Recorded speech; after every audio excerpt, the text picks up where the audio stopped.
دسترخوان غوړېدلی دی شاهي دربار دی صحابه کرام ناست دي مېلمانه دي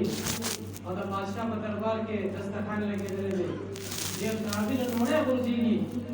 هغه صحابي هغه نوړۍ راخلي دوباره یې صفا کوي سنت دا دي د الله رزق دی علامہ شفیع تانوی رحمۃ اللہ علیہ فرمائی جس کا کثیر قابل احترام ہوتا ہے اس کا قلیل بھی قابل احترام ہوتا ہے یو نوڑے دا وڑا د څنګه چې غټو روټه قابل احترام دا یو نوڑے دا سنت دا چې صفای کوي په باندې اندر ته مستحب دي هغه صحابي په دسترخوان ناشتي اوس وزرات یې سیبا او دربار لګېدل دي هغه بل ورته وي چې دا خلک بسوي وګوره دا څه عمل کوي لاندې نوړه پوزي دا نوړه راخلي کې خو نه دي روټه خو نه کوي خپلتا هغه د صد ایمان او د جوش